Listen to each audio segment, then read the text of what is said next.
You hold it up. You can start. Ok. Bem, pessoal, boa noite, sejam bem-vindos aí a mais um episódio aí do superreef. Hoje nós temos um convidado muito ilustre, o senhor jakeadams do ReefBuilders.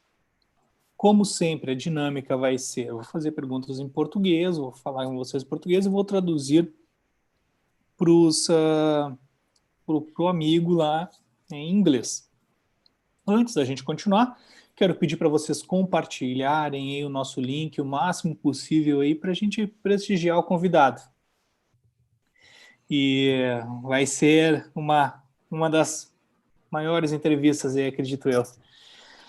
Então, vamos lá, convidem o pessoal. Quem não é inscrito no canal, se inscreva. E vamos começar. Hoje nós temos aí jakeadams, um dos seus sócios fundadores aí do ReefBuilders. É um canal que eu sigo há muitos e muitos anos e para mim é uma grande satisfação estar conversando com ele. Ele também é um dos organizadores do Reef Stock, que é um evento aí que nós vamos estar, que o Jefferson aí está tentando trazer para o Brasil aí para a gente fazer uma coisa bem bacana aqui nesse nosso país. So, first of all, Jake, I really would like to thank you to be here with us. It's quite a big pleasure, man. As I mentioned to you, I have been subscriber to a channel for many years. And, well, Mr. jakeadams from ReefBuilders and also one of the main organizers of one of the biggest coral events, reef shows that we have. Jake, welcome to us. Hello, thanks for having me on. Sorry about the confusion. I think you probably were a little bit nervous because I thought it was in 1 hour. But, you know, I've done this before, so we slapped it together real nice. O Jake agradece. Houve quase um engano muito grave. O Jake se achou que ia começar em 1 hora e a gente ia começar às 8, não às 9. Então, felizmente deu tudo certo e a gente se encontrou aqui. So, Jake, first of all, I have been doing this type of meeting with a lot of people now already, with Mark Leverson, Malev, Lou Echoes, Dana Riddle will be with us in a few days, Howard Roy from MaxPact as well. Besides main Brazilians, really great aquarists, and also aquaculture guys, so importers, so it's something really, it's to give a different perspective for the people, how things are done and the trajectory that they had. So firstly, I really would like for you to tell us about your story, how you started, the failures and progress that you had achieved, how it was your personal trajectory and reef keeping. Então, Jake, como nós fazemos essas coisas aí, já fizemos com vários outros participantes, nós gostaríamos de saber e ter de ti como foi a tua trajetória, como foram as coisas realizadas, os teus fracassos e os teus sucessos aí no hobby até agora. Jake? So I think just like everyone else, when you start out, you're just like a sponge and you absorb everything. And I started out probably in the aquarium stores, like within 6 months to a year of having an aquarium. I started working the store just as a teenager, 25 years ago. And back then it was more like voodoo. It was more like kind of like magic. You know, you throw a little bit of this and a little bit of that, and you hope for the best. And just over time, I've tried to peel back the magic and try to get down to the facts and to the science. Então, o Jake já está nesse hobby já há mais ou menos 25 anos e ele começou trabalhando em lojas de aquarismo. Ele usou uma analogia de como ser uma esponja, de tentar absorver o máximo de todo o conhecimento, e naquela época o aquarismo marinho era mais como mágica. Tu tinha um produto que tu tinha que botar um pouco disso, um pouco daquilo, e não tinha informações e dados concretos. Então, assim foi como ele começou e tentando desmitificar isso. And I am actually on a quest to create the perfect coral aquarium, not a reef aquarium, right? The reef aquarium, when we didn't understand anything, it was, let's try everything all at once. All the biology, all the ecology, all the sand, all the rock, all the sponges, all the critters, all the cleanup crew. And over time, I have peeled all that stuff away. So I have no cleanup crew. I have no sand, and my next tank will have no rock either. It's actually so much easier. We spend most of our time talking about just the fish and just the coral, and things like refugiums and the critters that grow on the rock. That's really interesting. It's really neat, especially a nano tank. But once you get to a certain level, all you care about is the health of the corals and the health of the fish. Então, ao passar desses anos, ele teve a possibilidade de experimentar tudo. Antes, a gente tentava ter várias coisas, ter um aquário de recife de corais, onde tu tinha tudo que era animais, areias, rochas, além de todos os tipos de corais. O Jake, ele está numa, vamos dizer assim, numa trajetória, num objetivo especial, que é ter um aquário de corais, corais apenas, um aquário de peixes, peixes apenas. E isso ele está tentando desmitificar, fazer que é possível. Existem vários níveis de acordo com a trajetória e que isso vai trazendo, vai mostrando como são diferentes os caminhos. Part of the reason for that is because if you do the whole reef, if you transplant part of the reef in the form of live rock, and most of our live rock now is just on the basis of wild corals, because most of us are starting out with dry rock.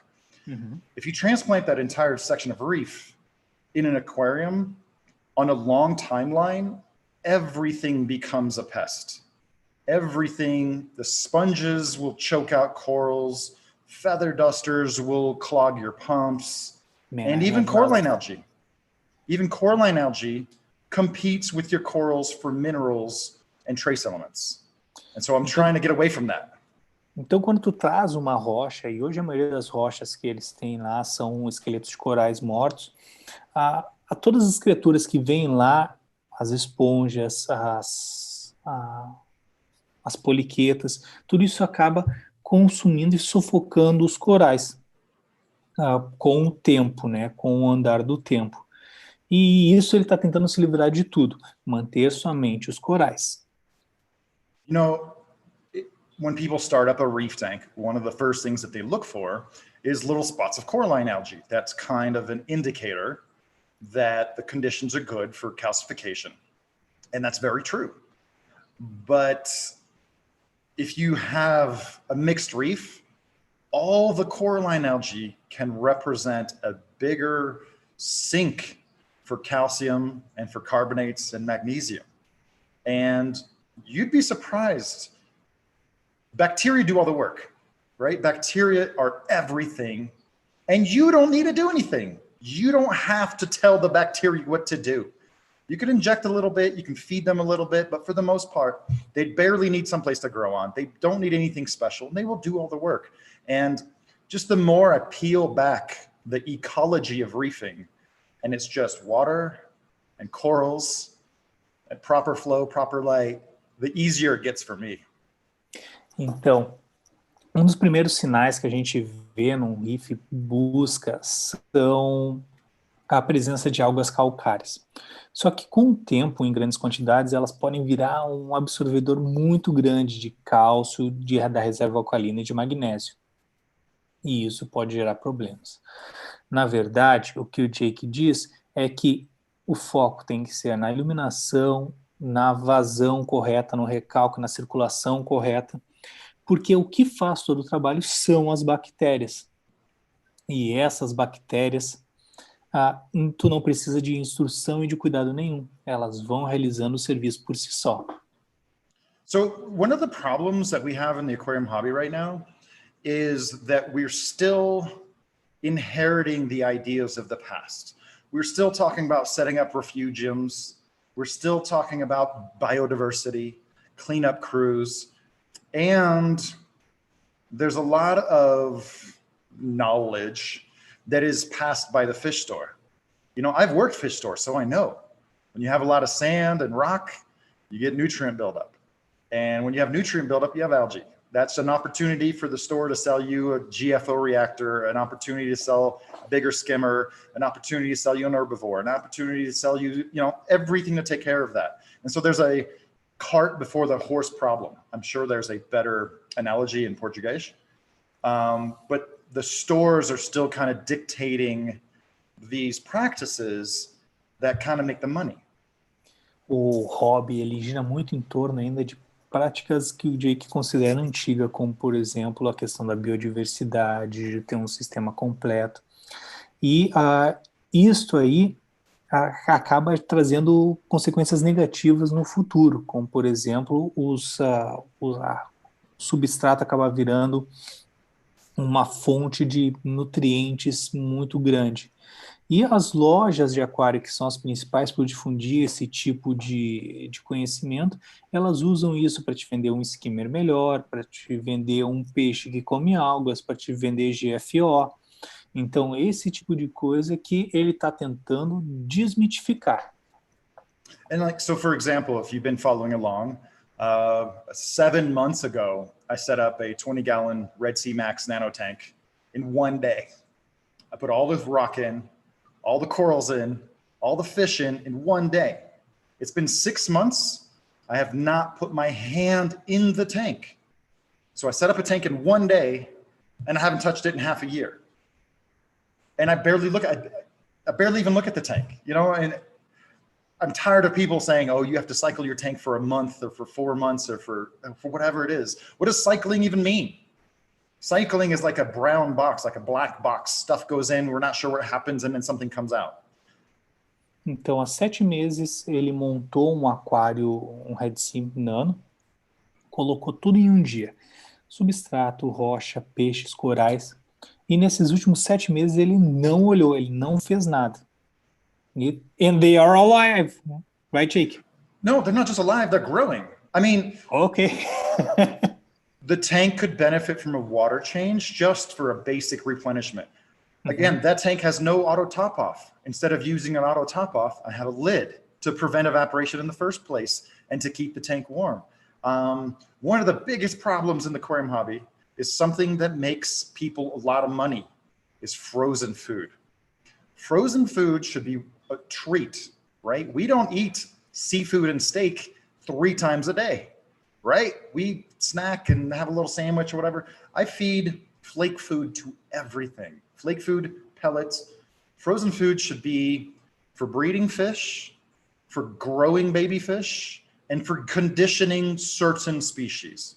But yeah, all my fish eat flake or pellets. Então, nesses 7 meses, os corais estão crescendo, né? E estão proliferando. Ele, com certeza, faria vantagem de uma troca d'água, mas isso ele não está fazendo também. O Jake relata que nos Estados Unidos os principais problemas são as comidas congeladas, que são muito populares lá. Mas, segundo ele, deveria ser utilizada somente em situações de condicionamento de matrizes, em alimentação de larviculturas ou de peixes ainda em idade juvenil. E não mais do que isso. Here in Brazil, we don't have this kind of problem. The fact of using frozen foods is none at all. There's no one selling it, and actually, they only use when doing fish breeding. Exactly. And made by exactly. Fresh food. You know, another issue is when I started reefing when I was like 14 or 15, right? So you can imagine I was trying to find, you know, the quickest or the most direct route to my goals. How old are you? 38.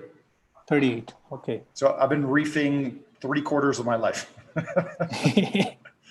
But so back then, we didn't know, and I was poor, and I couldn't afford a reverse osmosis unit. You know, for most people, a carbon filter is all you need.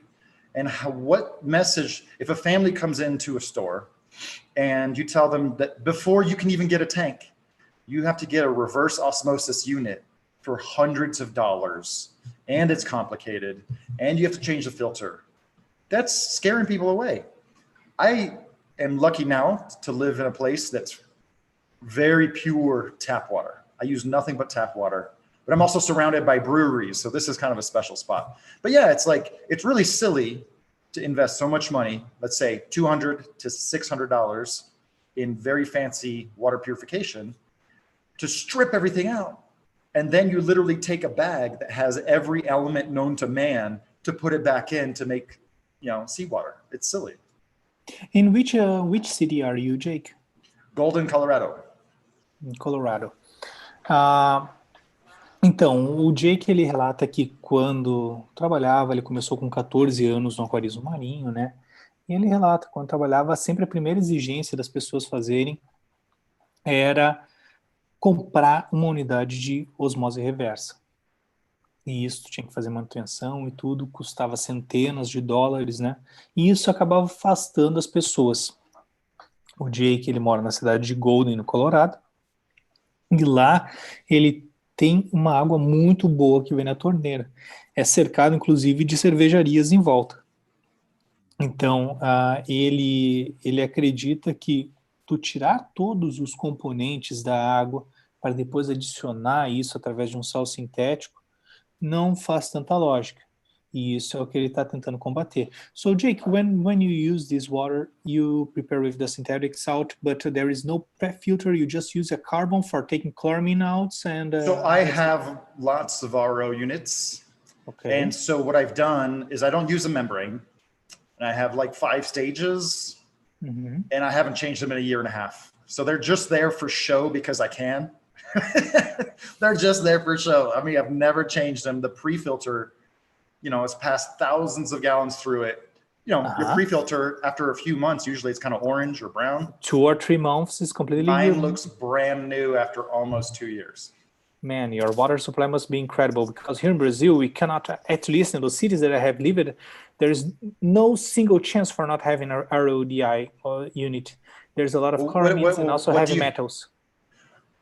So in that case, just use the things that remove heavy metals. So when I started in the hobby, there was this thing called the tap water purifier.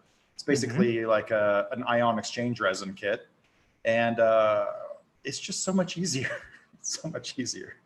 But you guys, you're familiar with freshwater tanks, right? Okay. So over the last 10 years, in vitro plants have become all the rage because there's no pests, there's no algae, there's nothing you don't want except the plant.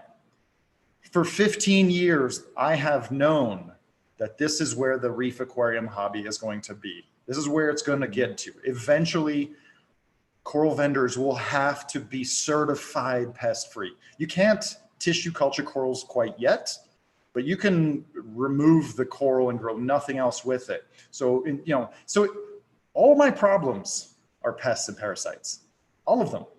If I had no pests and parasites, that would cut down my work by 80%. Bologna, Aptasia, nudibranch, flatworms.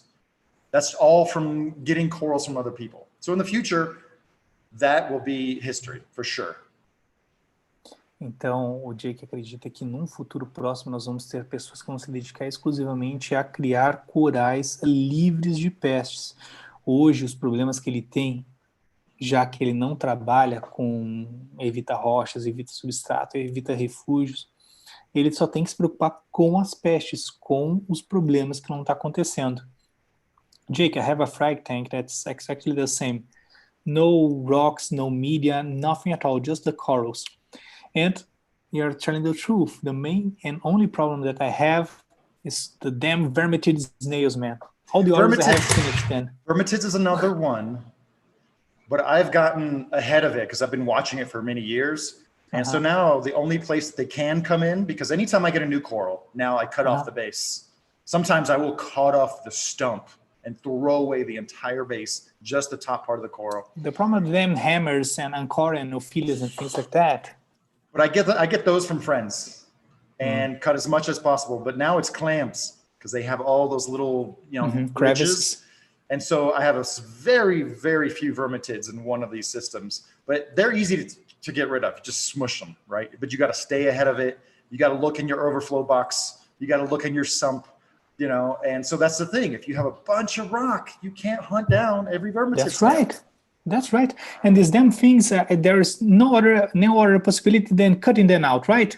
I've been bitching about vermitid snails again for 10 years before people paid attention. On a long timeline, we will not have reef tanks anymore. We'll have coral tanks. I promise you that.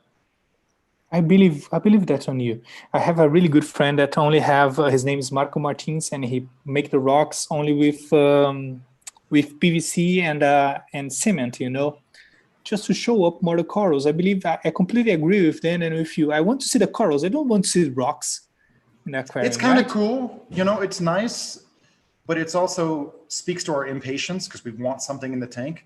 But I've been reefing for so long and I have so many tanks, I can set up a tank and just let the corals grow and go work on another tank, you know, but yeah, less rock in the future for sure. One thing that I wanted to ask you is about the vermitids. So the only thing that we can do is cut them out, right? Well, you don't have to cut them out. You can just crush them. Right? Just crush them in place. But I've always suspected that you could train a miniature pufferfish. You know, the tobies, the sharp-nosed puffers. I've always suspected that you could train those to eat vermitids. They may not get the big ones, but they'll probably get the small ones. This thing I will try it. People's asking me that I should translate. Yeah, I was thinking that too. We just get carried on by the talks. Então, pessoal, a gente estava falando ali sobre essa questão de tu focar nos corais. O Jake realmente acredita que no futuro a gente vai estar focando somente nisso, cuidando da qualidade e evitando pestes. Essas questões de rochas aí, ele acredita que vai ficar para o lado, o substrato vai ficar para o lado, o refúgio vai ficar para o lado. E isso vai ser o principal foco.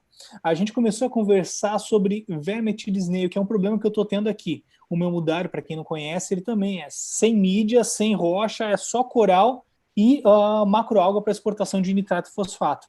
E, como o Jake falou, o meu problema é vermetid snail. E o Jake falou que já tem há 10 anos já que ele vem dizendo que tem que tirar, que tem que matar essas porcarias, porque isso vai incomodar. Então, ele acredita que vai ser, sim, um futuro bem próximo, onde vai ser só corais, só corais. Vermitids are an easier one because you just have to go hunting for them. You just have to remember to get your overflow box, to get your sump, to look at your setup and think about where you're not reaching, you know, and this plays into the minimal tanks. The minimal tanks are so much easier. O vermetid snail é um problema que o Jake acredita em ser fácil de tirar, que tu tem que cuidar, olhar a tua caixa de overflow, olhar os teus canos, olhar onde pode ter. E tu vai lá e esmaga ou então corta eles fora. Jake, you mentioned to me that you're not doing water change, you're not doing any replenish, 2 parts, 3 parts at all? That's just that tank. Okay, that's just the nano tank. And what corals you have in there? Couple euphyllias, couple LPS, some star polyps, couple soft corals, just really basic stuff. But I am replenishing, right? Because I am adding tap water. My tap water has a little bit of calcium and a little bit of magnesium in it. So it's hard water. It's not hard water. It's a little bit. It's like 10, 20 ppm calcium, 5, 10 ppm magnesium. Então, and I feed the fish flake food 2 to 3 times a week. And I only have 2 clownfish in there, but I feed them just like tiny, imaginary small amount. And the fish have grown in 6 months, despite the very, very light feeding. Então, o Jake nesse nano, ele não tem feito trocas de água, mas ele está sempre preenchendo a evaporação com água da torneira. É uma água que tem 10, 20 ppm de cálcio e alguma coisa de magnésio, então isso está promovendo o crescimento dos corais básicos que ele tem lá. Ele tem algumas eufílias, alguns softs, e isso está acontecendo e crescendo, tá? And in the other tanks, I believe that you use a calcium reactor, right? The foundation, you know what? I want to show you. I want to show okay. you. The foundation, foundation for everything is kalkwasser. Okay. Kalkwasser was the first thing that we were ever successful with. It's your fresh water, it's your calcium, it's your higher pH.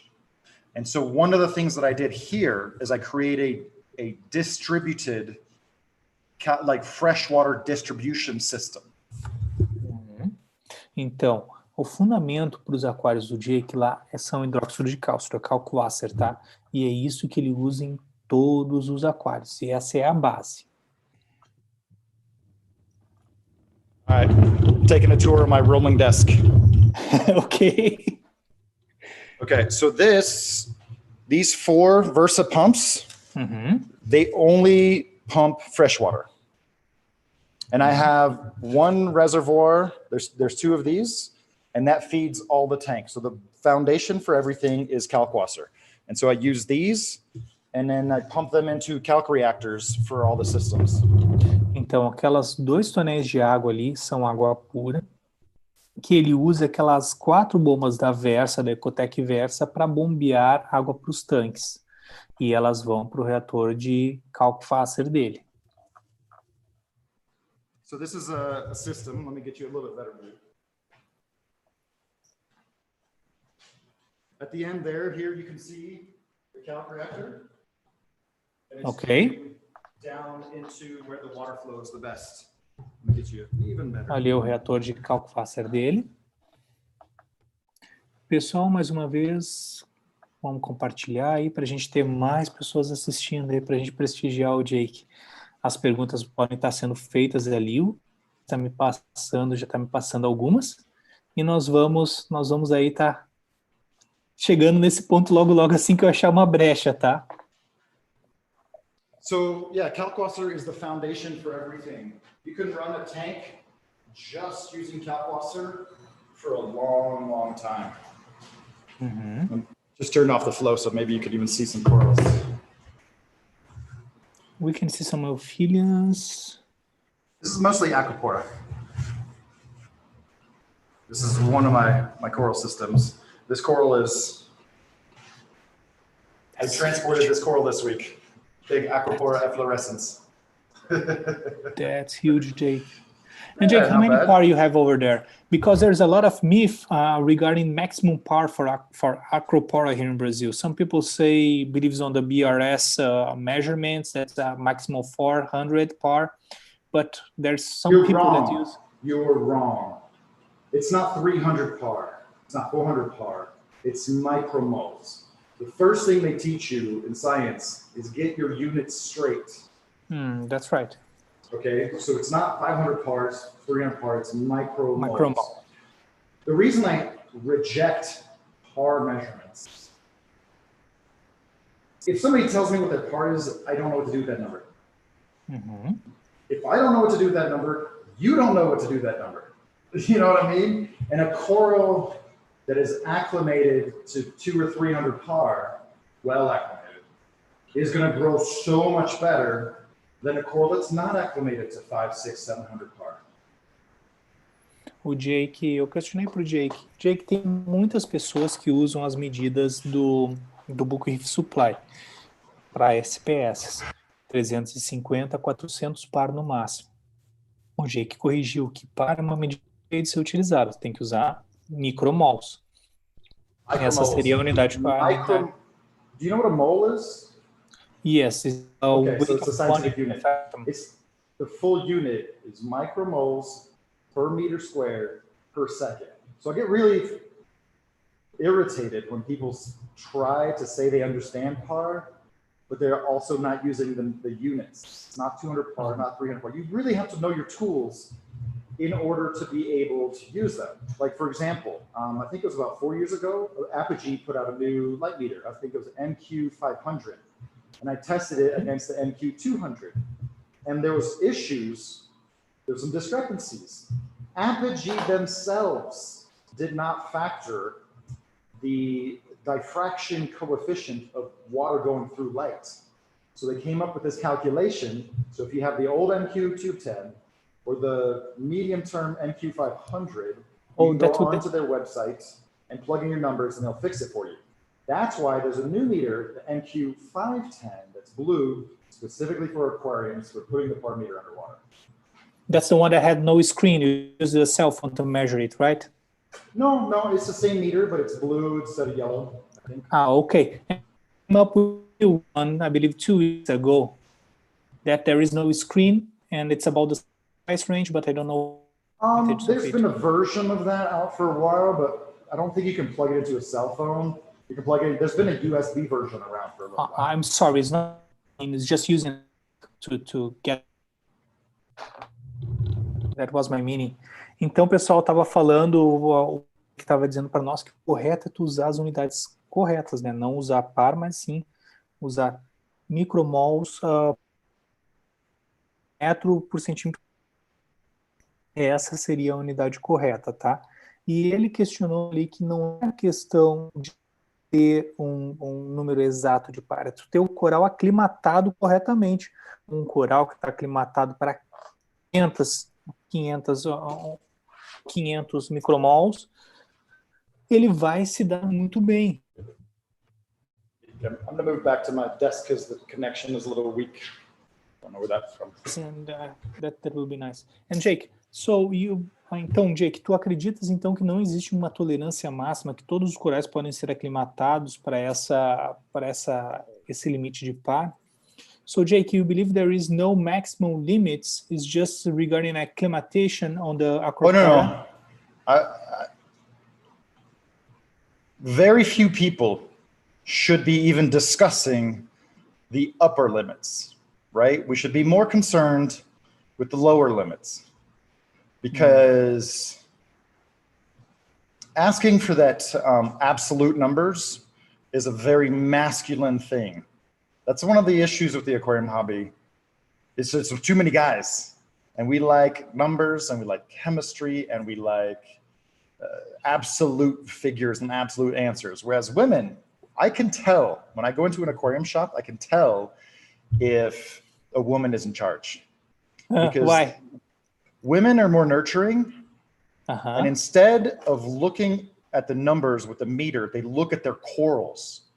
If the light is too dim, make it a little bit brighter. If the light is too bright, make it a little dimmer. But the reason now that par matters even less is back in the day, we had fluorescent lights and we had metal halides, and they came on and they stayed on and then they went off, correct? Now we have 5, 6, 10 channels of colors coming and going at different intervals.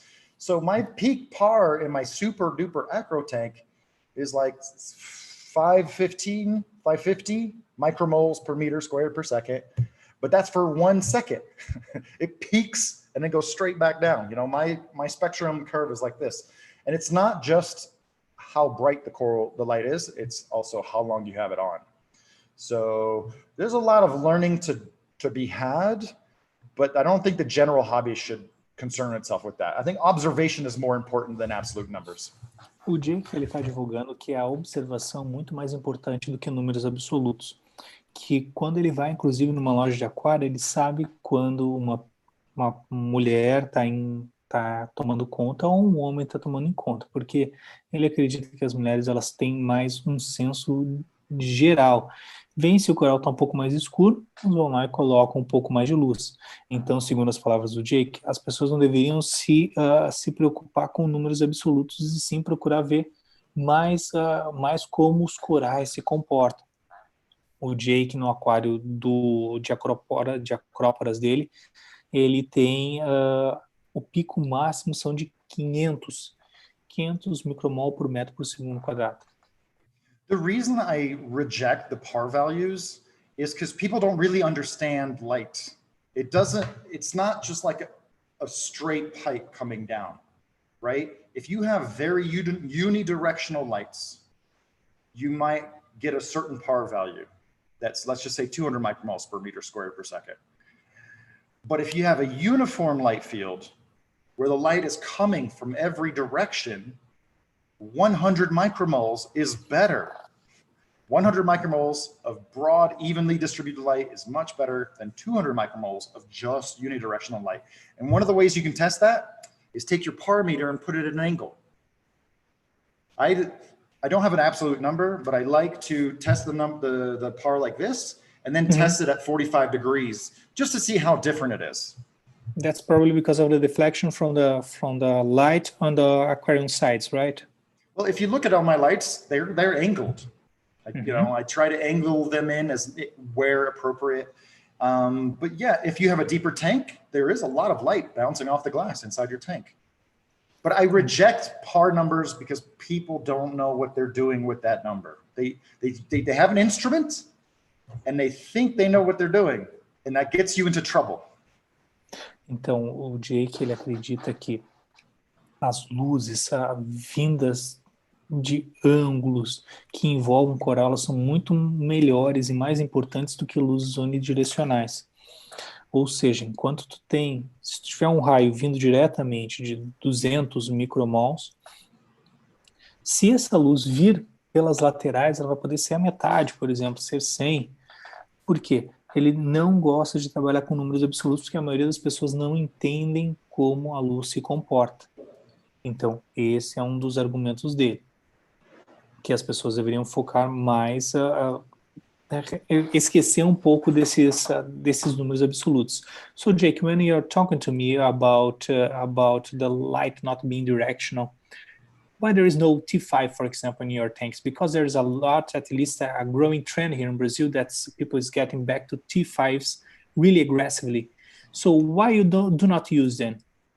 If you have one tank and you can really pay attention to it, and that's all you have to concern yourself with, T5 is actually the best source of ultraviolet light, right? Before you put any phosphors in the tube, it is an ultraviolet light. If you took a T5 tube and you stripped out of the phosphors, it'd be all ultraviolet light. So T5s are a great, great source of UV light. But if you have a lot of tanks, I lost the taste for changing bulbs 12, 13, 14 years ago, because, you know, they're super bright at first. 5, 6 months down the road, they start to wax and wane. And, you know, 8 months to 12 months, you got to change them out. You know, it depends if you're driving NO or HO or VHO, and it's just unstable, and it's just not sustainable when you have a lot of tanks. Not to mention LEDs, you can make them dance, you can make them super blue. The blue from LEDs is the best. I still think there's a place for metal halides, but that's quickly shrinking with the newest, best LEDs on the market today. Perguntei pro Jake, tu me falou dessa questão de tu ter um espectro mais envolvente, né, uma iluminação mais envolvente, por que não tem T5 aí no teu estúdio? E o Jake falou para mim que quando tu tem um tanque que tu pode se dedicar exclusivamente para ele, T5 é a melhor alternativa, principalmente por causa dos ultravioletas, é uma excelente fonte de ultravioleta se não tivesse todo o fósforo ali dentro, né? Então, sim, ele acredita que é uma ótima alternativa. Porém, ele se cansou de trocar lâmpada, já há uns 14, 15 anos atrás. Então, esse ele acabou abandonando. E o LED tem atendido, tu consegue cores muito mais azuis muito mais bonitos. E ele tem vários tanques, então ele tem que usar isso daí. Ele acredita que ainda existe um espaço para HQI, mas isso está diminuindo cada vez mais, ainda mais com os LEDs mais potentes que estão vindo. So that's your talking actually agrees with the trend. I believe that is going from focal lenses to more spread out LED lenses, right? For example, the Gen 5 from Radion, and then we see the ATI, Orfec, and things like that, right? The Radion Gen 5 is a real engineered aquarium light. Some other companies, they do a little dance and talk flashy talk. You know, I know that Orfec likes to lean on pure instead of par a lot to explain their apparent lack of intensity in their lights. But the jump from the Gen 5 to the Gen 4 Radion is so huge. It's not even funny. Like when you look at the reflection of both lights on full power, the LEDs of the Gen 5 are half as bright as the Gen 4 because there's twice as many of them. And you can't argue with physics. You know, when you drive an LED at 1 watt, you get 200 lumens per watt. If you drive it at 3 watts, you get 200 lumens. You know, you're not winning. Sorry, more like 300 lumens. You know, so at 1 watt, you're going to get, let's say 200 lumens. At 2 watts, you're going to get 300. At 3 watts, you're like at 350. The cheap thing to do is to overdrive each individual LED. The expensive thing to do is to use a ton of LEDs. That is the complicated engineering thing that very few companies have managed to do. GNC Italia has a field of quarter-watt LEDs. Ecotech Marine, there's a few others that are escaping me right now, but the future for sure is eventually we're just going to be a carpet of LEDs. And the reason people are having, wanting to go to those T5s is because the more affordable LEDs, like Reef breeders, they don't tell you the actual power of the light. They say we have 3-watt LEDs, we have 5-watt LEDs. They don't say these are running at 3 watts, these are running at 5 watts. So there's a lot. I don't make any friends by pointing out the bullshit. And I want you to translate that directly. The bullshit in people's marketing. It's just, you can't cheat physics. Então, a coisa mais barata que tu tem que fazer para fazer é tu botar um overdrive num LED. Enquanto que se tu põe 1 watt dentro de um LED, tu tem 200 micromol. Se tu coloca 2 watts, tu vai ter 300. Se tu coloca 3 watts, tu vai ter 350. Então, em vez de tu tu tem que fazer isso, tem que botar um overdrive em vez de colocar várias luzinhas. Eu perguntei para ele sobre, já que essa tendência de envolver, né, que nós comentamos, se era isso que realmente estava acontecendo no mercado, porque a gente está vendo lâmpadas aí, luminárias como a Philips, como a TI, como a própria geração 5, como a Orfec, a geração 5 da Radion, como a Orfec, que são painéis gigantes, né? When a company starts talking about PUR, that is a red flag. That is a red flag. There's no chance for us to meet, to measure it, so yes, I completely agree with you. Então, das principais campanhas de marketing da Orfec é tratar em PUR, né? A energia utilizável fotossintética. E isso o Jake acredita que é mais para enganar, né? Porque tu não consegue medir isso, não tem como tu medir e ver isso. Então, ele disse que ele não faz muitos amigos por apontar os erros, né? Por apontar os erros. Então, ele está dizendo isso, né? Que ele não, infelizmente, ele vai ter que ver. Vou ter que desligar algumas coisas aqui. How's it going so far? Everything going good? Yes, it's going fine, but people is telling me that my video is getting locked a little bit. I'm closing down more things. Então, pessoal, isso daí que ele tá falando, né? Que tem que procurar ter uma visão mais cética a respeito quando as pessoas começam a falar de PUR, por exemplo. What do you believe, Jake, that the Gen 5 has so great about? It's pure physics. It's purely physics. I've been studying LEDs for 12 years. Mm-hmm. LEDs are measured in efficiency at usually about 20 milliwatts. That's where the sweet spot is, and they make the calculation. Because there's a lot of companies who want to say, oh, we have 3-watt LEDs, we have 5-watt LEDs. Well, guess what? A 5-watt LED is barely putting out more light than a 3-watt LED. Mm-hmm. It's marketing speak. It's like, if you're selling a car to some woman and you start telling her about the foot-pounds of torque that your car has when you step on the gas. Who cares? Who freaking cares? The Gen 5, they went with the physics. There's 100 LEDs in there.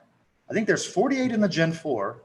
There's 102 in the Gen 5, and they're running at half the power, which I think gives it like a 50% or efficiency bump. This has nothing to do with aquarium lights. If you just look at the output curve of an LED, it's like a car. It's exactly like a car. The faster you go, the more gas you consume per mile. And then I believe that also you're going to make them last long because you're not overdriving them, right? There's that. There's the heat management, but that's like a long-term thing. Although, with that being said, I am so happy. I have 20 Gen 4s here. I'm not in a hurry to get rid of them. If you have Gen 4s, you should be happy with them for a long time. Great color. But here's the thing. If you look, I don't want to make this all about Ecotech Marine, but if you look at the Gen 5s, The XR15 is probably as bright as the old XR30. It's crazy. It's so crazy, and it's an expensive thing to do. But if you look at the pure economics of it, it's like, okay, now you're not looking at XR30, you're actually looking at an XR15 for $400 instead of $750 or $800. I know it's more in Brazil. It's actually more competitive than cheap bullshit Chinese lights. It really is. O que o Jake está falando para nós, tá? Antes, a geração 4 tinha 48 LEDs, a geração 5 está com 102. Porque é aquilo que nós falamos, quando tu joga 1 watt, tu tem 200 lumens. Né? Quando tu joga 2, não dobra a capacidade. Tu perde eficiência, tu perde energia, tu vai conseguir 300. Se tu joga 3 watts, tu vai ter 350. Ou seja, cada vez tu vai perdendo mais. Então, na geração 5, eles aumentaram esse número de LEDs para trabalhar exatamente no melhor ponto. Essa história de ter muito marketing que acontece com outras marcas lá, o meu é de 5 watts, o meu é de 3 watts, o meu é de 180 watts conjunto, isso não quer dizer nada, isso quer dizer só o quanto consome. Então, essa questão da Ecotech Marine na G5, lá na geração 5, elas conseguiam ser muito mais competitivas. It's just like driving a car. It's just like driving a car. If you're going 50 kilometers per hour, you're going to get 50 kilometers per gallon. I don't know what it is per liter exactly. But if you go to 100 kilometers per hour, you're going to get 30 kilometers per gallon. You know, it's just like a car. It's just efficiency. It's pure physics. You have these examples in your life everywhere. Então, se tu vai com um carro a 50 por hora, tu vai gastar menos gasolina do que se tu andar com 100, fazendo a mesma distância. Então, essa aí que é a lógica, tu ser eficiente. E a gente estava falando lá sobre uns outros pontos ainda em relação à questão da durabilidade, que já que tu não está fazendo um overdrive, elas vão durar muito mais ainda. Mas, pessoal, vamos voltar lá, a gente acabou se distanciando. O objetivo das nossas lives são a gente trazer um pouquinho mais da história da pessoa. Então, o Jake contou para nós que com 14 anos começou a trabalhar em lojas de aquarismo, e eu quero saber dele como que nasceu a ReefBuilders, como que ele começou a dar as palestras, porque eu vejo ele desde sempre nas máquinas. Então, isso que eu gostaria de saber dele. Jake, we just got distance a little bit from the main objective from the talk, is that to understand how your trajectory was.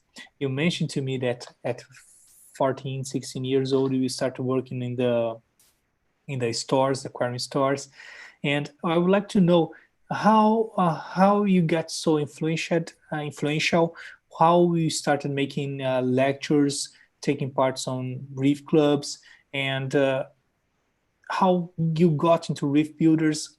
Was this part of history? So, you know, I would say for like 4 or 5 years of reefing, I was just going with the flow and just, you know, selling stuff and saying what everybody else said. And then I went to college and I started doing some studies myself. And at the time, everybody was studying light, right? Sanjay was doing light, Dana Riddle was doing light. So I decided, okay, I'm doing some research, so let me work on water flow. Então, ele durante 4 anos ele seguiu as tendências, mas ele foi para a universidade e todo mundo estava estudando as luzes ainda, a questão da iluminação, o Dana Riddle, o Sanjay, mas ele decidiu ir para um lado diferente, ele decidiu estudar circulação. What's your major? Marine science. Ele é um cientista marinho, né? Então, ele não sei se a gente poderia dizer biólogo marinho, cientista marinho foi o que ele estudou, né? Ciências marinhas. So at the time, and still today, people talk about random flow for corals. And it is 100% wrong.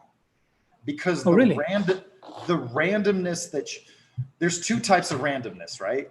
There's a random creation of currents and eddies, which is not for the coral.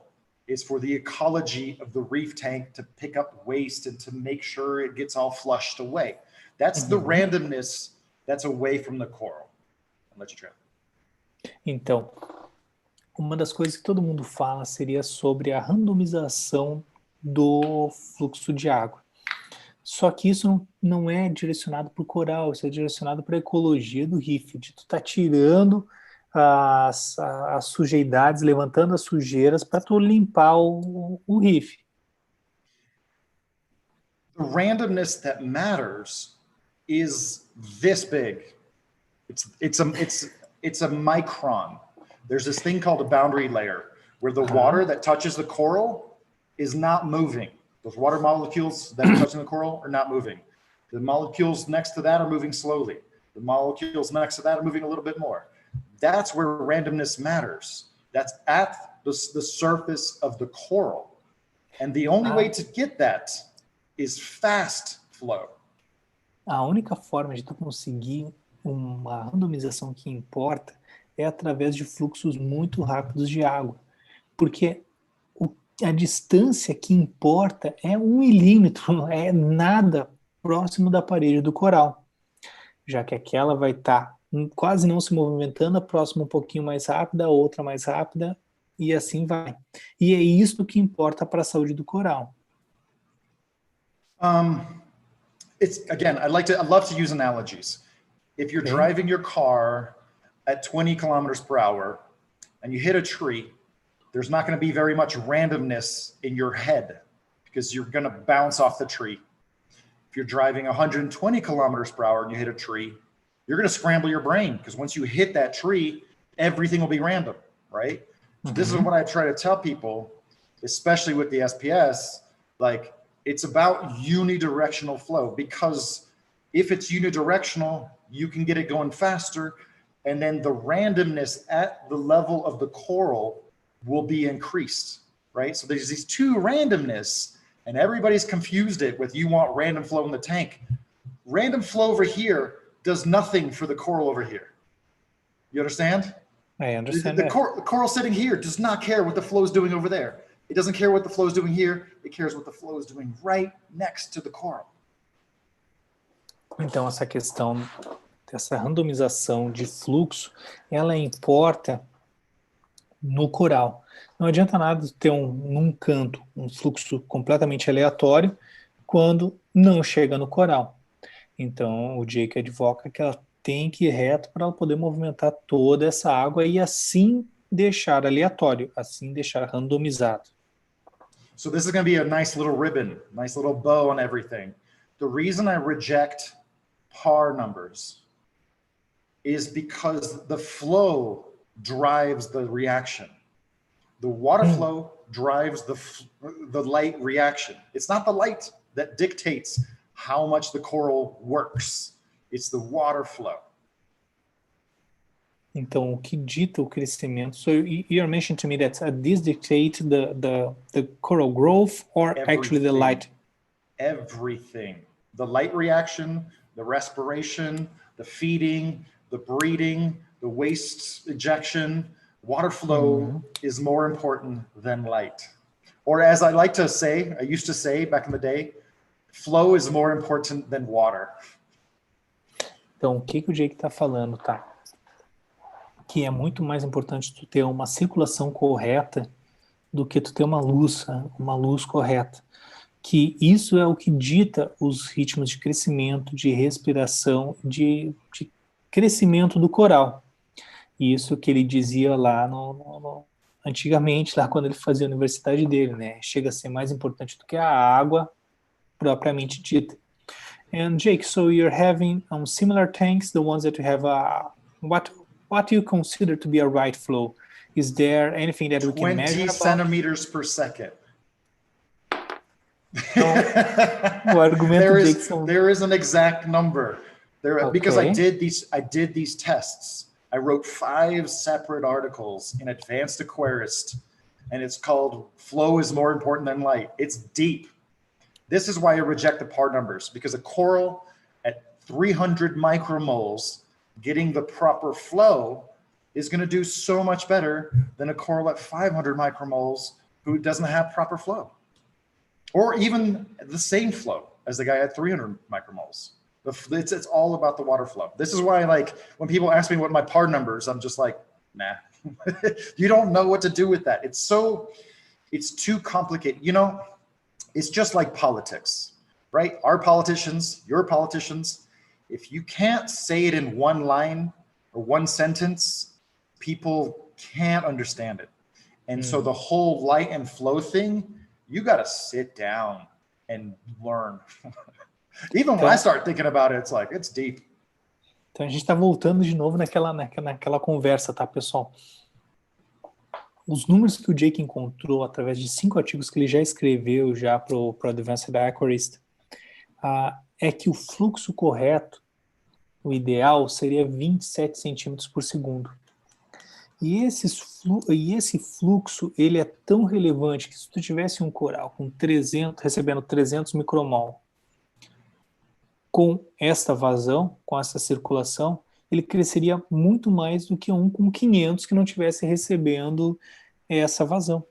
Então, isso é muito importante para que tu consiga ter a saúde do coral. And Jake, how you measure that? Because all of us have pumps and man, that's how we could do that.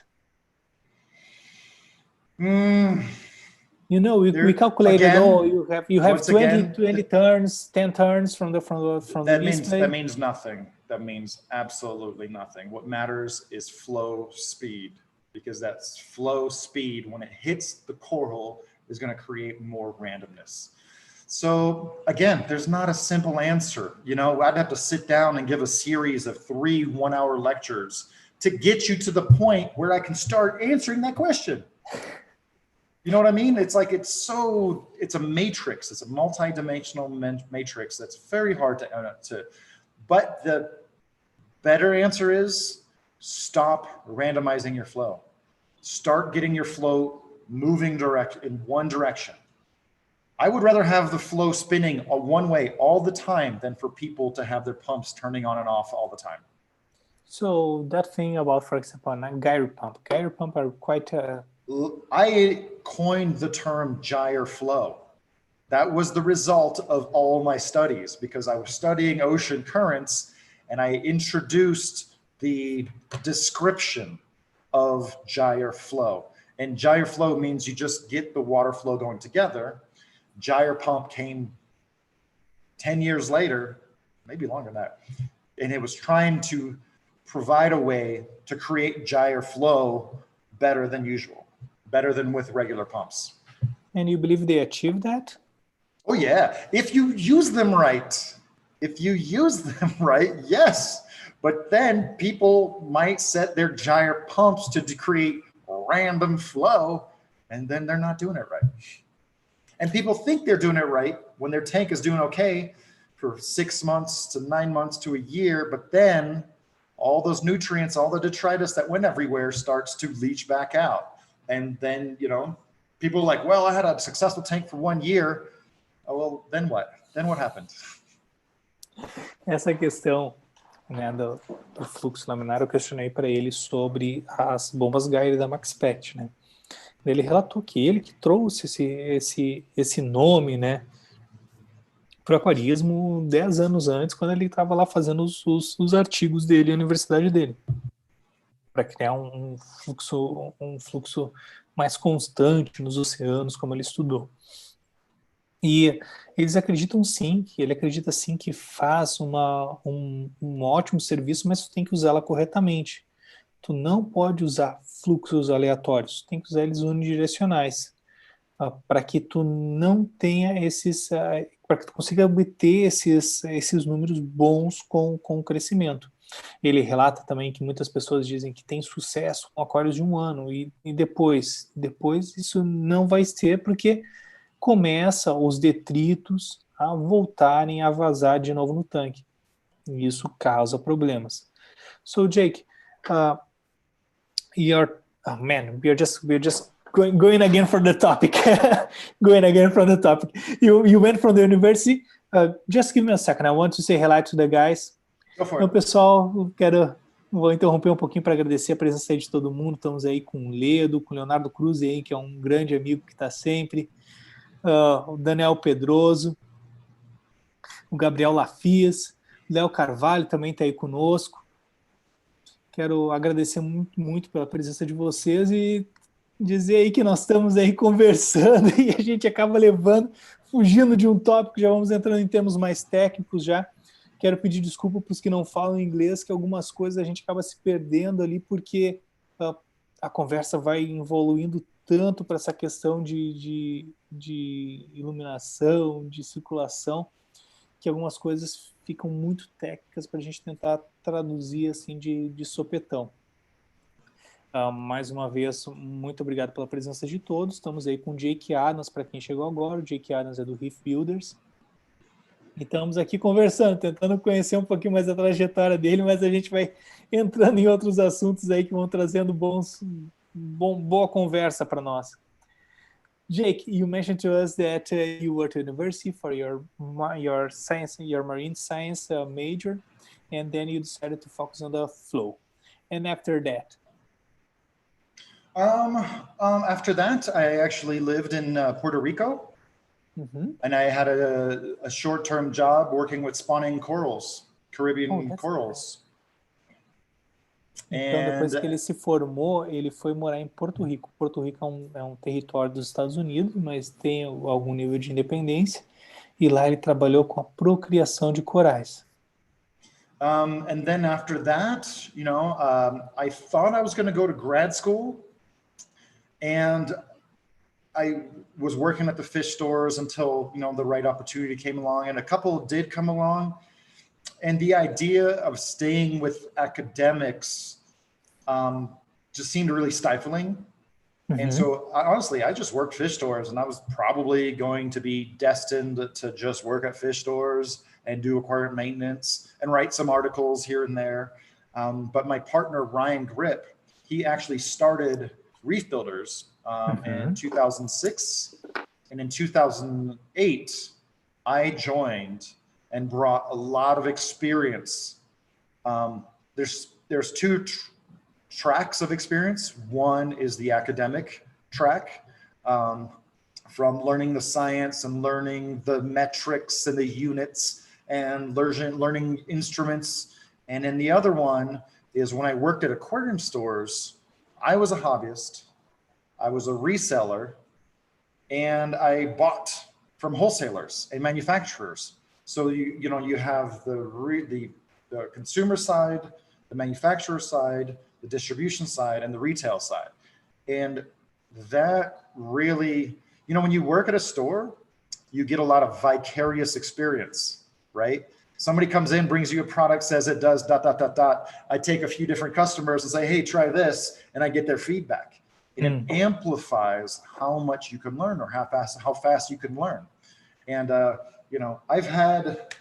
probably had 100 reef tanks, not all at once, but spaced out over time at the stores that I worked at, in my houses. I'm up to, I think, about 20 here.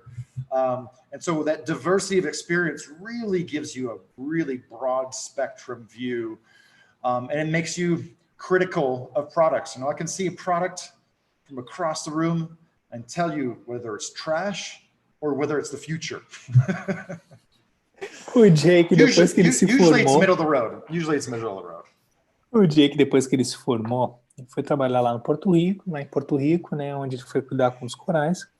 E quando ele voltou, ele pensou que ele ia se dedicar somente a trabalhar com loja de aquarismo, fazer manutenção de aquário e escrever um artigo de vez em quando.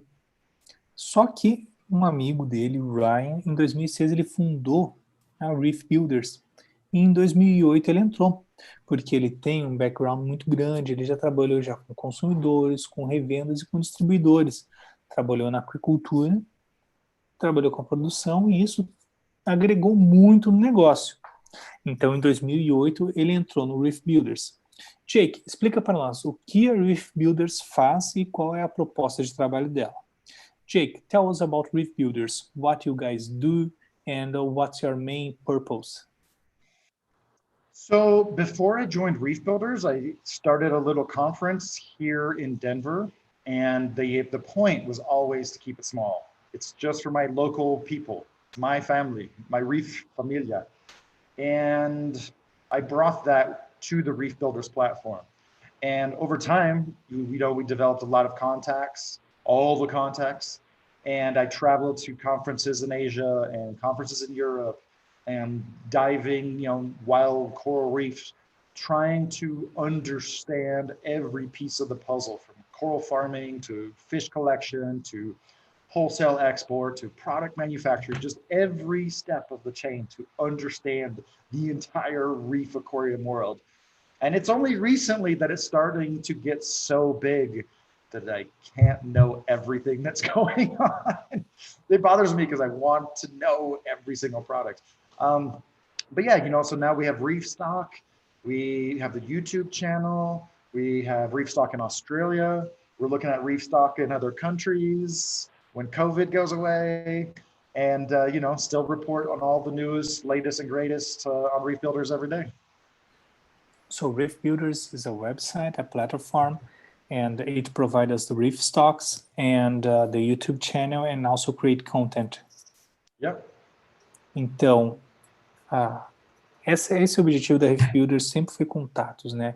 Ele foi a conhecer vários shows na Ásia, vários shows em outros lugares do mundo, foi mergulhar, foi conhecer produtores, foi fazer inúmeras coisas. E a ReefBuilders, ela é uma provedora de conteúdo. Tem o canal de YouTube, tem o site onde são publicados vários artigos, e tem e organiza também a Reef Stock, que é esse show, é um dos maiores que tem aí nos Estados Unidos, tem na Austrália, e logo vai ter em outros países também que eles estão conversando. Então é isto o que o ReefBuilders faz. Great, and so since 2008, already 12 years, you're doing that. The Reef Stock show started when it started, and which are the purpose for the ones that doesn't know about it? Quando que começou o Reef Stock e qual é o propósito desse show? Por que ele é diferente de outros? If you're going to throw a party, you have an idea of what you want that party to be like. Okay. And when I started Reef Stock, MACNA was one of the very few shows around, and I felt like there was too many speakers, and it was very expensive for companies, and it wasn't cohesive. And so that's why I wanted to keep Reef Stock really focused on aquariums, on the reef aquarium hobby. MACNA, it's about education, it's about conservation, it's about business, it's about making sales and deals and this and that. I wanted Reef Stock for people to really go home having bought something they were looking for, discovered a new coral, and just like all my videos and articles and YouTube videos, I want people to always be able to take something home, an idea to their tank that they can apply right away. And when people ask me for advice on their tank, they usually think I'm going to tell them to buy this or buy that. But usually I'm telling them to clean your skimmer, move your pumps, turn your lights down, and remove some rock. It's more about minimalist. So it's about trying to stay pure to the idea of reefing and not all the other things. You know how it is at events.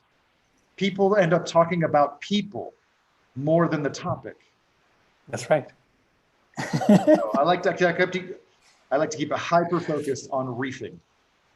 Reef building. Por que surgiu, né, a Reef Stock? Ele me falou que a máquina, ela sempre foi voltada muito para conservacionismo, para conservadorismo, para conservação, com muitos palestrantes, com muita educação, muito voltado para empresas. E a ideia, quando ele idealizou e criou o Reef Stock, foi trazer isso mais próximo, trazer que as pessoas vão lá, descubram um coral novo, consigam trazer alguma coisa para casa, comprar alguma coisa nova, fazer isso ser mais aconchegado e não tão comercial como é a máquina, não tão voltado quanto negócios. Então, é isso, ele quer que seja um evento mais próximo dos aquaristas. E ele relatou que quando as pessoas vão sempre perguntar para ele o que elas têm que fazer no aquário delas, as pessoas sempre acham e esperam que uma coisa, tu tem que comprar isso ou comprar aquilo. Mas geralmente os conselhos deles são, tu tem que tirar algumas rochas, tu tem que botar a bomba de circulação em tal lugar, tu tem que limpar o skimmer, coisas mais para tu melhorar aquilo que tu já tem. And when was the first reef stock, Jake? 2008. Em 2008 foi a primeira reef stock, and now they happen once in a year or more than once in a year? Well, we have one in America and one in Australia, so twice a year. Então acontecem 2 vezes ao ano, uma na Austrália e uma nos Estados Unidos, tá? And let's go for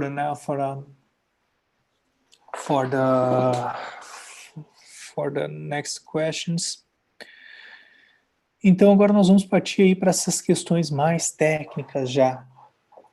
O Jake ele falou bastante sobre a questão dos refúgios, que agora ele não recomenda tanto, né?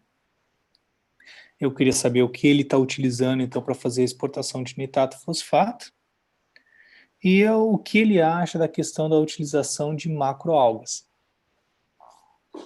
Jake, a few years ago we had a debate regarding the use of refugium with Julian Sprung. Your position at the time was that although it is an efficient tool, many were too small to be efficient. Nowadays we see a lot of macroalgae, mostly Catomorphalinus, only refugium that are efficient in controlling nitrates and phosphates. Let me stop you there. Okay. English is my second language. I grew up in France, and I am a policeman when it comes to grammar and words and the meaning of words. Okay. It's even more important when we're talking across languages. Okay. Back in the day, there was refugiums and there was algae scrubbers. And over time, the newbies started getting it confused, and they call having a lump of macroalgae a refugium. Okay. So there's a problem. Do you have an algae scrubber or do you have a refugium? O Jake está corrigindo uma coisa, porque antigamente era completamente separado. Um refúgio era uma coisa e um algae scrubber, uma coisa que a gente chama como ATS, é outra, né? Então, com o tempo, isso foi se misturando, mas elas são coisas diferentes. So, I believe that we need to separate that. It's an algae scrubber using Catomorphalinus. And you should not, growing a little bit of algae in your refugium doesn't make it an algae scrubber. It makes it a very inefficient refugium and algae scrubber. It's the worst of both worlds. So I'm very much pro using a dedicated area for growing macroalgae. At this day and age, no one uses Caulerpa anymore. It's all about the Chaetomorpha. It's 3-dimensional. You can pull it out. That's what you should use. I'm all for that, for phosphate removal and nitrate removal. And guess what? There's a lot of space inside for bugs to live. So it's by default, it becomes a refugium. But don't make a refugium with rock and rubble and sand and macroalgae. You're getting the worst of both worlds. But very much for the macroalgae scrubber, though. Então a gente nunca tem que misturar essas coisas. Uma coisa é um refúgio onde tu tem rocha, tu tem areia, tu tem várias outras coisas, e outra coisa é um algae scrubber, um local para as macroalgas. E isso tu nunca deve misturar. Ele sim é totalmente a favor da utilização de algae scrubbers, porque tu cria microvida lá dentro. Então acaba fazendo com que essas criaturas criem lá, né? Nasçam lá. So, Jake, how do you keep the phosphates and nitrates over there in your tanks? Get rid of the rock. Get rid of the sand. And then you'll start adding nitrates into the tank on purpose. Literally, I don't use any GFO. I use a little bit of aluminum oxide, not for phosphates, but it just keeps the tank clean in a way that I can't describe. All my phosphates I feed plenty, but I don't feed a ton of, first of all, stop feeding so much food. Your fish could eat half as much. Everybody watching right now, all your fish will be just fine and probably live longer if you feed them half as much. The first step to getting rid of nitrates and phosphates is to reduce how much you put in the first place. Second step, reduce the buildup from all the rock and all the sand. Third step is, do some water change and suck it out where it's supposed to be. Well, that's that's impactating, I would say that. Primeira coisa, então, tu não tem que colocar rocha, tu não tem que colocar substrato, é ali onde acumulam as coisas. Tu não tem isso, tu vai começar a adicionar nitrato, que nem ele tem ali do Kent's Marine. That's Kent's Marine, right? What about Kent's Marine? The nitrate that you're dosing. Oh, no, Brightwell. Brightwell. E daí ele pega e dosa o Brightwell, o nitrato da Brightwell, porque precisa. Então tu elimina essas fontes de acúmulo que tem. Areia, rocha. Puxa vida, me perdi. Dude, I got lost. You mentioned to me about the not having rocks and sand and... Don't feed so goddamn much. Não alimentar tanto os peixes. Provavelmente eles precisam da metade do que tu tá dando. Eles vão provavelmente viver melhor e ainda ter um tempo de vida prolongado ainda se tu der simplesmente a metade. Tu tem que controlar o quanto tu tá colocando ali dentro. Assim tu vai... Almost all my protein skimmers now are controllable. Mm-hmm. They're almost all not running at 100%. They're almost all not running all the time. And they're not for removing nutrients because I have to add nutrients. They're more for removing detritus. You control phosphates and nitrates, Jake, or not? You control them? You measure them? I measure phosphates for fun every 2 or 3 months just to see that it's 0.05, 0.03, 0.01. Uhum. Então, o Jake está relatando que todos os skimmers dele já são controláveis, né? São DC e ele muitas vezes não estão ligados o dia inteiro. E ele não controla nitrato nem fosfato. Ele mede o nitrato 2, 3 vezes por mês. 2 a cada 2 ou 3 meses. Só para ver lá que tá 0,04, 0,05, só por divertimento, por descargo de consciência. So, you have no refuge, you have no GFO, you just use aluminum-based Phosguard or what? It doesn't matter, right? They come from the same place. All these companies buy it from the same place. It's really more precise to call it aluminum oxide. Okay. But yes, it is Phosguard. That's what we used to call it. Ele usa óxido de alumínio, né, o Phosguard, porque ele acredita que deixa a água um pouco mais limpa, dá um olhar diferente na água, né? E é isso. So, how about elements? What you dose over there? You mentioned to me that it's only calc-phosphor, but no trace elements? No. Calc-phosphor is my foundation. We didn't get to the rest. You start with calc-phosphor, and I think the next step up from there is dosing. Calcium and buffer, more buffer, and more buffer, and then a little bit of magnesium. And then on one system, I have an automatic calcium reactor that actually needs to be serviced because it's been a year and a half and it's starting to go down a little bit, and I don't want to turn the skimmer up. It's due for cleaning. It's half dissolved out, but that's a system with bigger demands. But the short answer for most everybody should be a 2-part solution. Magnesium, you can dose manually once a month. Like, it doesn't go away that fast. Magnesium is there to help the calcium in ways that you don't need to understand. No trace elements? Well, trace elements comes from the 2-part, comes from the food. It comes from water changes. So you do water changes over there? Yeah. I mean, at the end of the day, I don't do water changes to remove nitrates, to remove phosphates. I do water changes to remove detritus, to keep the tank clean. I like my shit clean. Okay, so it's nothing like 10% then. It's only to take out a few detritus, or you do a specific number every time? I try to aim for about 20%. That's what I've told everybody my entire life. Just try to aim for 20% every 4 to 6 weeks. It doesn't have to be military once a month. You can skip a month, you know, just make sure, you know, watch your tank. You know, so sometimes I'll skip a tank because it's looking perfect, but definitely that second month, it's just, there's a lot you can't tell me what I'm fixing. But when I do the water changes, the corals are happiest. But you know, I have backed off dosing strontium. I've backed off dosing iodine because it made my coralline grow like crazy. And then I had this huge population of coralline competing with my corals. Então, perguntei pro Jake dos elementos traços, né? Se ele faz. Ele não dosa, a base dele tá no hidróxido de cálcio, mas também tem um reator. Ele dosa muita reserva. E ele faz TPAs de 20% a cada 4, 6 semanas.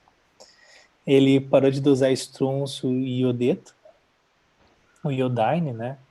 Porque estava competindo estava criando muita água calcária e estava competindo com os corais. Então ele deixou de fazer isso. Então é uma coisa bem surpreendente. One thing that I do add,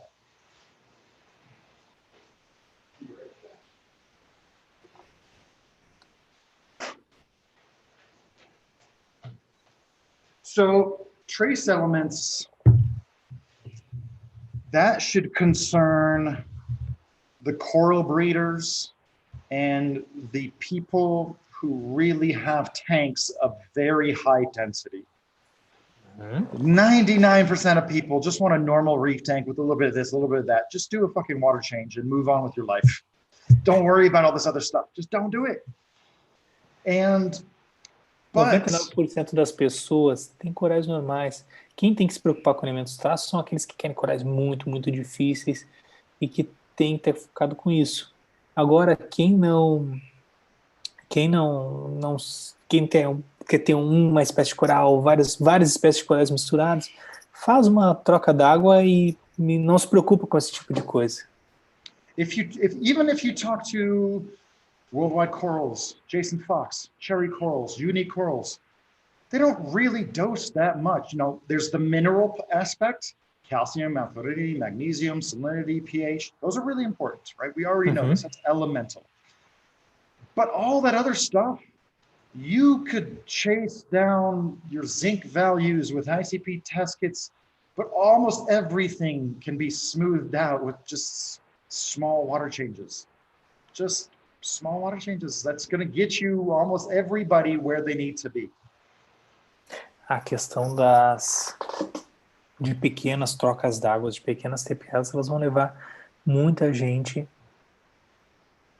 pro objetivo. Vão fazer muitas pessoas conseguirem o objetivo só fazendo isso, só com pequenas trocas d'água. Uma coisa que eu quero falar pro Jake, né, ele falou ali na WWC, na Worldwide Corals, e a gente vê bastante que eles têm fluxo em tudo que é lugar, eles também têm essa visão de bare bottom, né, de não ter substrato por causa do acúmulo de sujeira. E eu quero perguntar para ele se existe fluxo demais, se alguma coisa pode incomodar os corais ou não.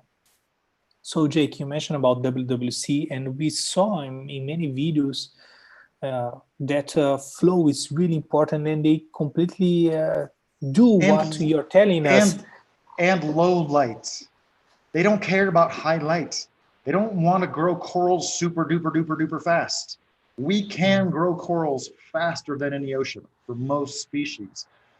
They all have this middle ground where the corals will grow constantly, you know, consistently. Instead of, because again, if you're running your tank with very bright lights, it's like driving a race car, you know, small adjustments and you might crash. So if you drive a little slower, if you run your reef tank at a, you know, 300 par never got anybody in trouble, right? 200 to 300 par, go to middle of the road, just do your freaking water changes, you'll get there. And I suppose that you also love cars, huh? All your analogies about cars, huh? I appreciate them from a distance. I'm actually more a bicycle kind of guy, but but people can relate to it. You know, they understand that. O Jake tá falando que quando tu usa luzes muito fortes, né, é como tu tá dirigindo um carro de corrida. Qualquer toquezinho, qualquer saída, pode bater e acabar, né? Ter um problema muito grande. Já a WWC, ela usa luzes não tão intensas para os tanques que eles têm, e eles têm um crescimento constante. Então, fica mais fácil de tu conduzir, né, essa questão do aquário. Essa foi a observação que ele trouxe para nós. And I was telling you that WWC also advocates a lot of flow in all over places, no substrate, so there is less bad things leaching over there, and if you have sand, you can't have proper flow, right? If you have sand, right, the proper flow is going to blow it everywhere. I agree. Do you know how much I want to choke people? I want to fucking choke people who say, oh, I can't turn up the flow because it'll blow my sand around. I'm like, do you have a pet sand bed? Do you have pet rocks? Or do you have pet fish and corals? Like, what is your priority here? Jake, I'm also a bare bottom guy. I really completely agree with you. And people always question me, oh, but they are so ugly. And I said, man, I cannot have proper flow. Really cannot have proper flow without it. E o Jake tá falando, So back to the trace elements. Let me translate. Então, a gente estava falando lá dessa questão do fluxo, né? Que tu não consegue ter um fluxo com substrato, um fluxo correto. E ele diz que tem vontade de esganar pessoas que vêm falar com ele, dizendo que não conseguem aumentar o fluxo do aquário porque tá muito... Vai tirar a areia do lugar. Ele disse, mas o que tu tem? Tu tem areia de estimação, tu tem substrato de estimação. Então é isso que ele fala. Jake, tem um volume máximo ou eu posso colocar o máximo de bombas que der para ter um fluxo laminar? Jake, is there a maximum water flow inside the tank or we just add pumps on all the blank spots? Don't worry about it. Just make your flow go in one direction. There's no pumps that you're going to match up with any tank that's going to create too much flow in your aquarium unless you're really going overboard. You know, the only thing that cannot be directly in the coral, right? Just going up or yeah, you know, like your euphyllias will open up a little bit more with less flow. Your shrooms don't like flow at all. Like they don't want it, you know. They can kind of deal with it. Recordias can kind of deal with it, but they don't want it. So again, don't worry about that upper maximum, right? Like that's for more experienced people who are really stepping on the gas to worry about. So don't worry about the maximum par. Just drive middle of the road. Don't worry about the maximum flow. Just kind of get that middle of the road. Não se preocupe, então, com o limite máximo. A única coisa que tem que cuidar é que o fluxo não esteja direcionado em cima dos corais. Que estejam sendo direcionais, não sejam randomizados, não sejam aleatórios. E que tu não coloque diretamente nos corais. Coloque o máximo para estar eliminando os pontos aí que são mortos. Então, não ter dead spots no teu aquário. Okay, continue with the trace elements then. Oh, so what trace elements? What are the trace elements? What are you worried about? Like, you know, I did a whole round of ICP tests on everything the other day without adding anything on purpose except for the calcwasser, except for the two-part. Everything was perfect. Everything was fine. A little bit of aluminum from using the Fosgard. Not a big deal. Just, you know, going to manage that a little bit. The one thing that I really firmly believe in, acro power.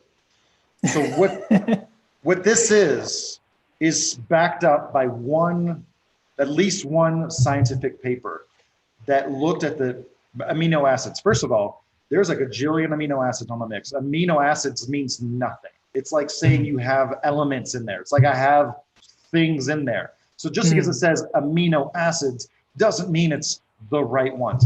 There's 3 categories of amino acids. There's amino acids that corals get from their food. There's or their environment. There's amino acids that they can synthesize some of what they need. And there's amino acids that they can't synthesize at all. This is skipping all those steps. This is skipping the food part. This is skipping adding it. This is all the amino acids that corals need, the ones that they can make, the ones they can get from their food, and the ones that they can't make, right? And so you're skipping the whole food part. They still need nitrogen and phosphorus and sugars and fats and stuff, but they get that from their food and their zooxanthellae. This is like, you know, the skipping the food part, skipping digestion. This is a real amino acids. I have tried amino acids from great companies in the past, assuming that they covered all the bases and stopped dosing this for months. And then when I dose this again, days, it takes a few days, it takes 2 or 3 days to notice the difference in all the corals. Então, Corals, also, it says aquapower, but it's for all corals. Ele já fez vários testes de CP nos aquários dele e tudo deu dentro dos padrões. A única coisa que ele dosa mais é o aquapower, que é da Two Little Fishes. Ele é um conjunto de aminoácidos. Aminoácidos tem um grande erro de concepção também. Aminoácidos é uma coisa tão genérica como por dizer, tem vários elementos ali dentro. Tem que ser específico. Os aminoácidos nos corais, eles podem ser obtidos de comida. Tem os que são sintetizados e os que não são sintetizados pelo próprio animal. E dentro desse produto da aquapower tem os 3. E ele dosa isso e ele vê diferenças gigantescas nos animais. Ele já experimentou várias outras marcas mesmo, quando ele não utilizava. E ele colocou, e 1, 2, 3 dias depois, ele já via uma grande diferença, não só nas acroporas, mas em todos os corais. Jake, this is regarding polyp extension, coloration, growth rates. What do you see when using aquapower? So polyp extension is a long-term thing that comes from coral health, right? That you got to have proper food, proper flow, light, everything. So this is separate. But mostly it's in the growth margins, the tips of corals, the edges of corals, where they're growing. That will just wake up. That will really, really wake up. And so this comes to bring me back to the refugium part. I don't care about refugiums because I can't look at a tank and tell you if it's running a refugium. Can't look at a tank and tell you if it has enough surface area. I can tell you if the corals are happy and healthy, but you can't notice if there's a refugium running in that tank. You might be able to notice if there's an algae scrubber, because that algae scrubber will outcompete algae in the display. But when I am dosing proper levels of aquapower, the aquapora tips get super flat. You know, you could have in a lot of SPS, a lot of aquapora, you could have a growth tip that's you know, let's say 0.5 centimeter of color at the margin. This is going to be 1 to 1 to 1.5 to 2 centimeters of color. And the tip, the very tip of the aqua will be super flat. It's very strange. I could tell if somebody has not dosed aquapower in 3 days because the corals will use it up and that tip will not be perfectly flat. I don't know what causes it, but it's you have no connection with Two Little Fishes, right? You're just... I mean, I'm very good friends with Julian. I told him to make this.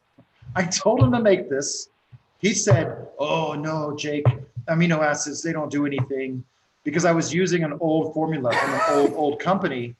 And then for 8 years, he worked in secret and made a better one.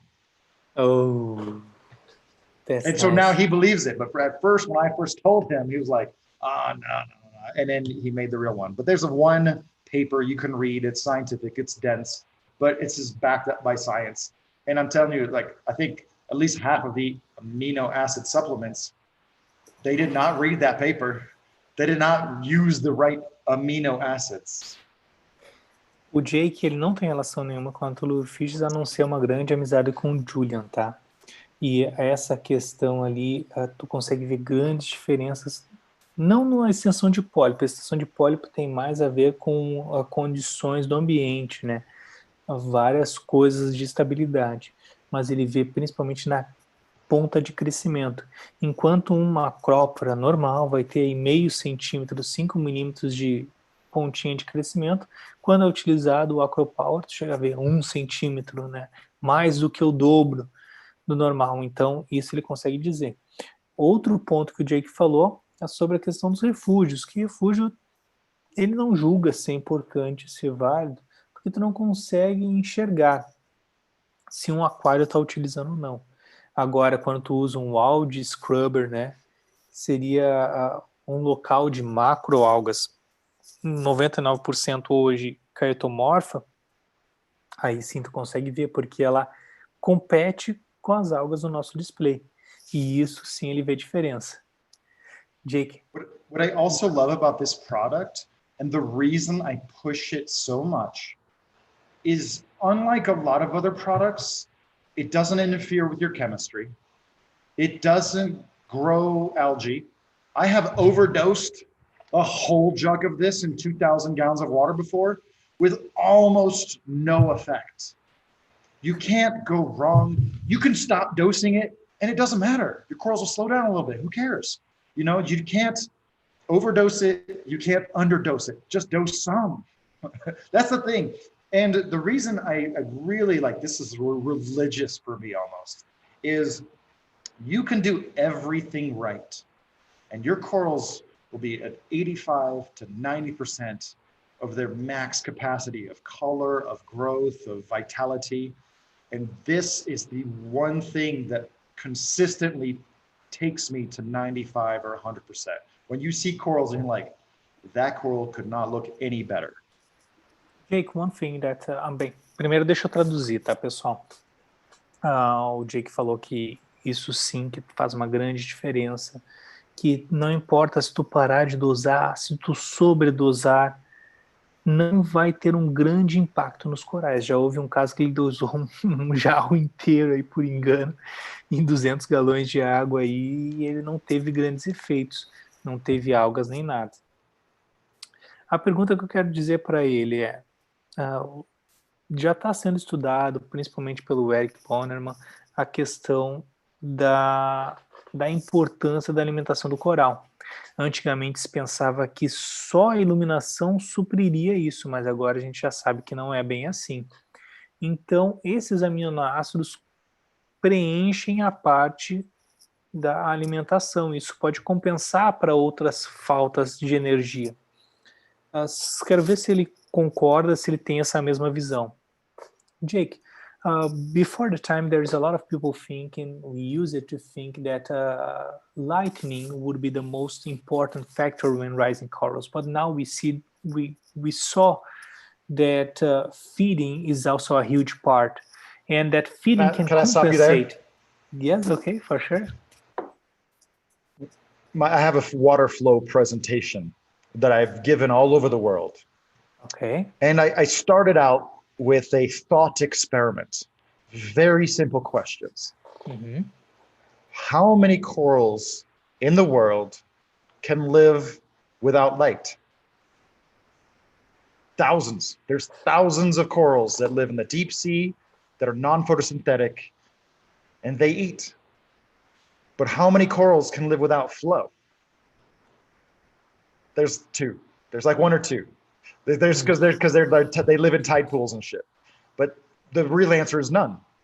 There's thousands of corals that can live without light. There's no corals that can live without flow. Corals are passive creatures, like a plant. You might not think about it, but plants need air to flow in order to breathe. They're a passive creature. They need light to hit them. They're a passive creature. Same thing with the corals. They're very passive. The water flow is their respiration, is their circulation, is their reproduction, is their feeding, is their excretion. Water flow drives everything. And it brings them food. Então, o Jake me interrompeu para dizer que quantos corais vivem sem luz? Tem milhares. Agora, quantos vivem sem fluxo de água? Nenhum, porque eles são criaturas passivas, eles dependem para excreção, para receber alimento, para liberar de toxinas, de várias coisas. Então, o fluxo sempre é muito importante. My point was that feeding takes a huge part on the coral growth. So it can. Some people advocate that it can supply the lack of light in some cases. Do you believe that the amino acids that you are supplying, they take this feeding part and this occasionates the bigger growth? Ooh, that's a less cut and dry answer. Because everything has to be in place, right? This is the icing on the cake. It's so if you don't have the proper pH or the proper salinity or whatever, or the proper nutrients, that's not going to help you very much.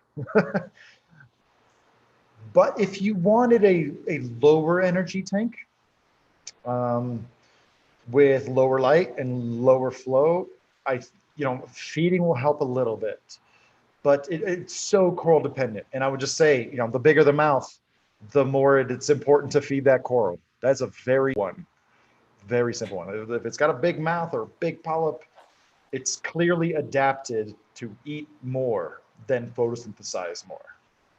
Essa questão ali, ele acredita que depende de vários aspectos, como da estabilidade, do pH, de uma salinidade.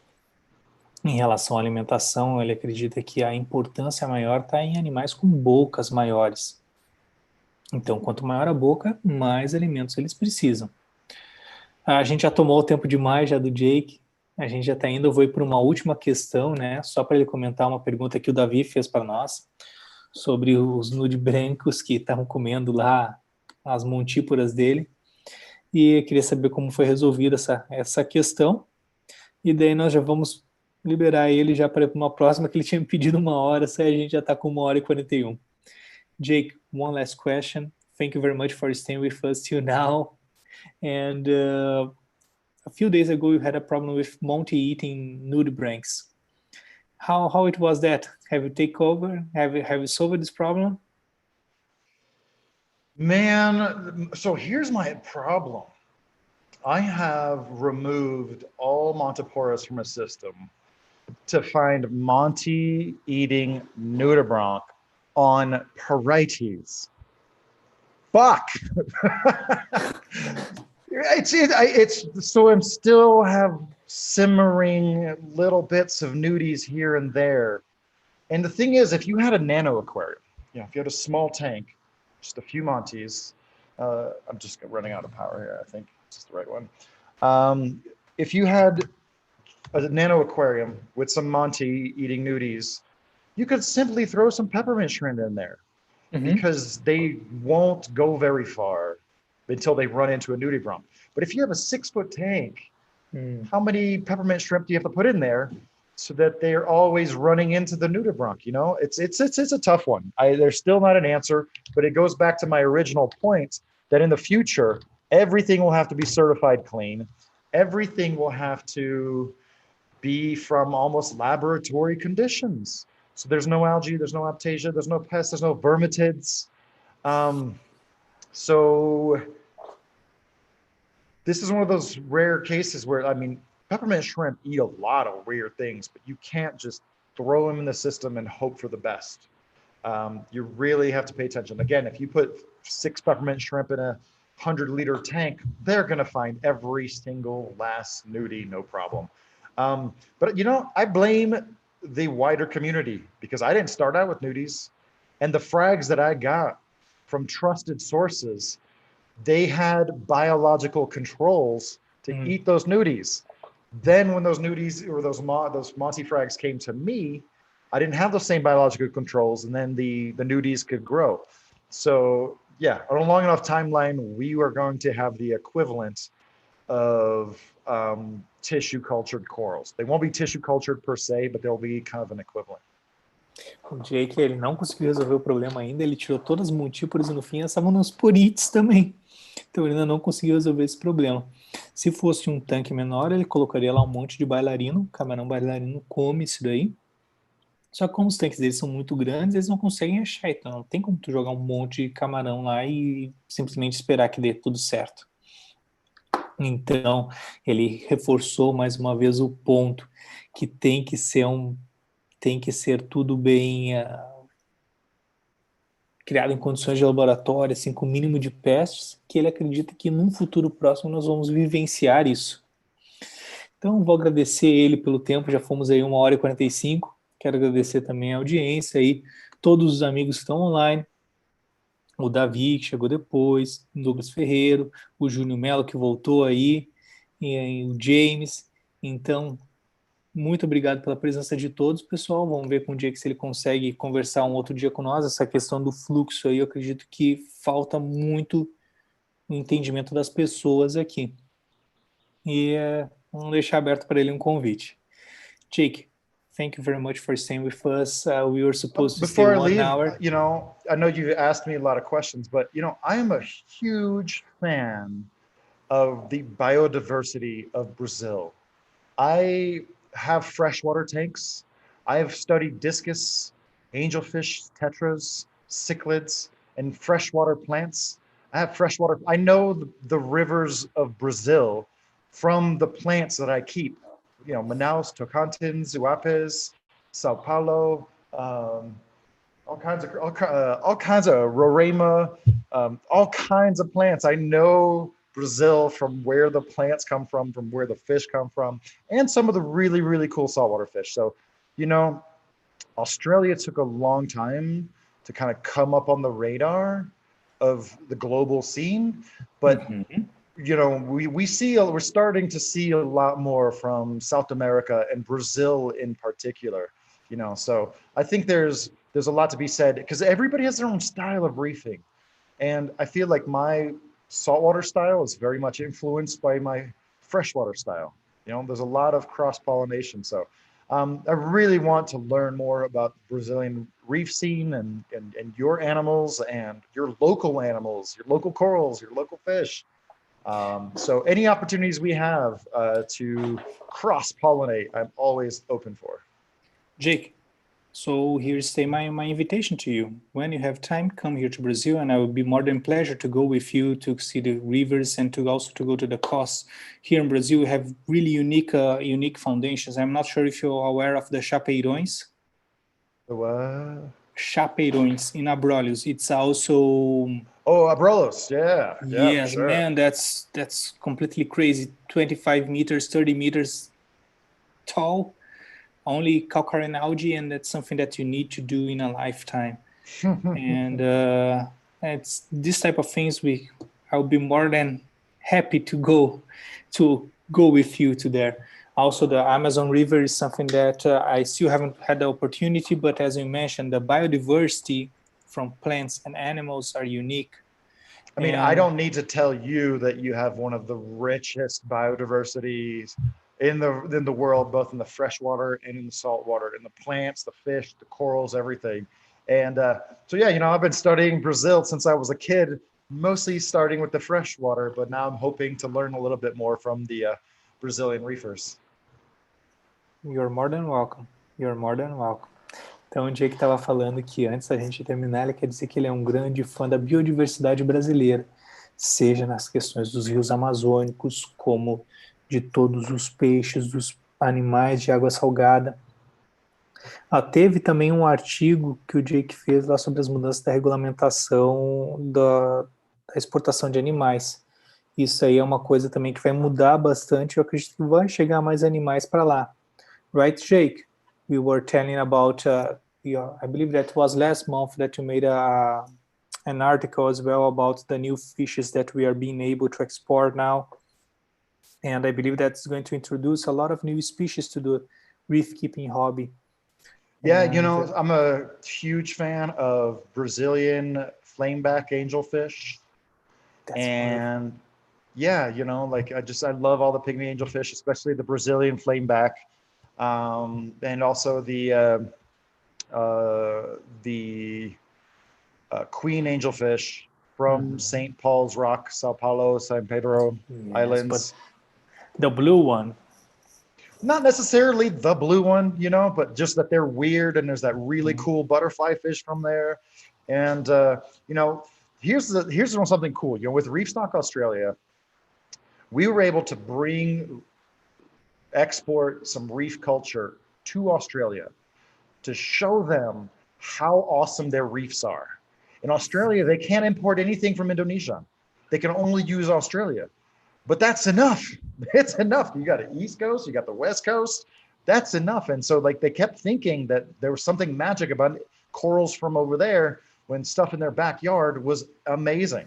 And I would love, love, love to do the same thing for Brazil, right? I don't know what your Caribbean coral laws are, but there should be some provisions for you guys to grow your local corals. Not go out and collect them in wholesale, but introduce them to the hobby so you can have crowd-funded or crowd-sourced conservation of your own corals and your own marine life.